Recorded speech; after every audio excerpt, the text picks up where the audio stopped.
मान लीजिए कहीं इलेक्शन हो रहा है और उस इलेक्शन में हमारी 3 पार्टीज हैं, P1 party, P1, P2, P3। और जो इलेक्शन है इसमें टोटल सीट्स मान लीजिए 180 हैं। अब P1 पार्टी ने उसमें से मान लीजिए 90 सीट्स जीती हैं और P2 पार्टी ने 60 सीट्स जीती हैं और P3 ने 30 सीट्स जीती हैं। अब मुझे टोटल सीट्स 180 का डिवीजन दिखाना है P1, P2, P3 के साथ। तो क्या बनाएंगे? Pie chart. अगर कॉन्सेप्ट में डेफिनेशन लेकर आए तो हम ये बोलेंगे मेरे पास एक क्वांटिटी है, उस क्वांटिटी का पार्ट वाइज डिस्ट्रीब्यूशन समझाना, उसके मैंने जितने पीसेस बनाए हैं उन पीसेस को मुझे समझाना, उस क्वांटिटी का। वो क्वांटिटी कितनी भी हो सकती है, उसी क्वांटिटी को मैंने अलग अलग हिस्से में डिवाइड करा है। वो अलग अलग हिस्से बराबर नहीं है, कुछ भी हो सकते हैं।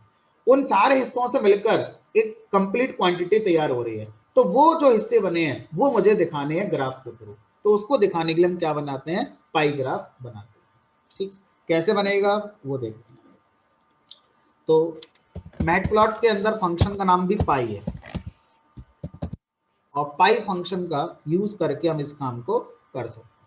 तो पाई फंक्शन लगाएंगे यहाँ पर और उसके बाद सबसे पहले लिखेंगे जो भी आपका पार्ट है उस पार्ट का लेवल, क्या लेवल देना चाहते हैं। ठीक है, रोहित शर्मा देना चाहते हैं, विराट कोहली देना चाहते हैं, P1 देना चाहते हैं, क्या देना चाहते हैं। हमने P1 P2 वाला मान लिया, P1 पार्टी, P2 पार्टी और P3 पार्टी। अब बताओ P1 पार्टी को कितना हिस्सा मिला है, सिर्फ हिस्सा बताना है। टोटल हम अपने आप कर लेंगे, यानी कि पाई फंक्शन टोटल अपने आप कर लेगा। आपको बस वो पार्ट कितना था, कितना कंट्रीब्यूशन है वो बताओ। हमने कहा मान लो वो हमारा 90 है, दूसरे वाले का मान लो हमने 60 माना है, तीसरे वाले का 30। अपने आप इन सबको जोड़ लेगा। ठीक है, हो गया। हमने हाँ बस हो गया। अब क्या करना, हमने कहा शो कर दो, क्यों मना कर दिया।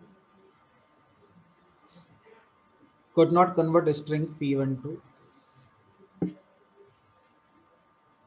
देखते हैं क्या ये कहना चाहता है। ये कह रहा है कि सबसे पहले आप लिखेंगे उनका डिस्ट्रीब्यूशन, फिर आप लेबल्स आर्गुमेंट लगाकर उनके लेबल्स को बताएंगे। जैसे पहले आपको जो डिस्ट्रीब्यूशन हुआ है उसकी लिस्ट पास करनी है, फिर सेकंड आर्गुमेंट लेबल्स लगाकर आपको उन लेबल्स को लिखना है। तो ये P1 हो गया, ये P2 हो गया, P3। तो इस डायग्राम को देखकर बड़ा क्लियर हो रहा है कि टोटल सीट में आधी सीट किसको मिली है? P1 पार्टी को मिली है और बाकी कुछ सीट P3 को मिली है और कुछ P2 को मिली है।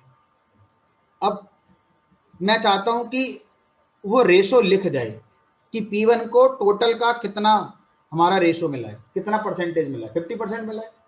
तो ये कैलकुलेट होकर ग्राफ के ऊपर लिख जाए, ऐसा किया जा सकता है। और ऐसा करने के लिए एक आर्गुमेंट है यहाँ पर जिसका नाम है ऑटो PCT, मतलब auto percentage.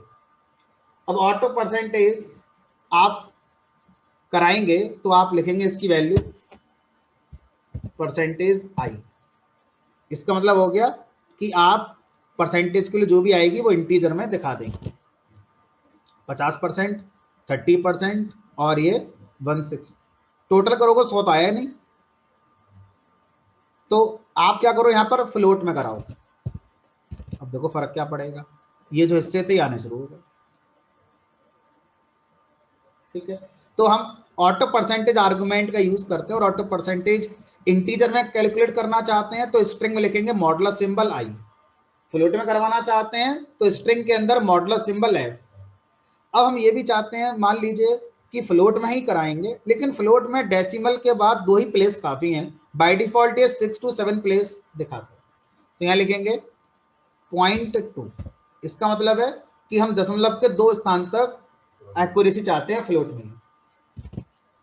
After decimal point you will see only 2 places. ठीक है, तो इस तरह से हम क्या कर सकते हैं, ऑटो परसेंटेज को कंट्रोल कर सकते हैं। अब इसका अगर मुझे बॉर्डर वगैरह देना है तो यह डायरेक्ट नहीं लिखेंगे एच कलर। यहां पर एक आर्गुमेंट होगा WH props, जिसको एक डिक्शनरी पास करेंगे। उस डिक्शनरी में आर्गुमेंट होगा एज कलर और इसकी वैल्यू अपना कलर का नाम करो।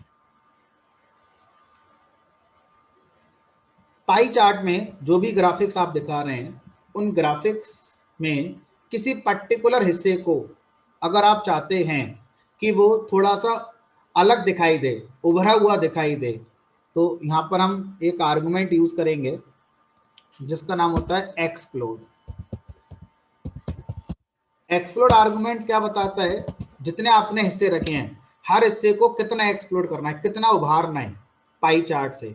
हमने कहा P1 को नहीं एक्सप्लोड करना, P2 को भी एक्सप्लोड नहीं करना है, P3 को 0.1 एक्सप्लोड कर दो। 0.1 यानी एक्सप्लोड आर्गुमेंट 0 to 1 के बीच में होते हैं, तो 0.1 में P3 को एक्सप्लोड कर रहा हूं, तो वो क्या होता है एक बार देखेंगे, उससे आइडिया लग जाएगा है ना कि मुझे एक्सप्लोड आर्गुमेंट में वैल्यूज क्या पास करनी चाहिए।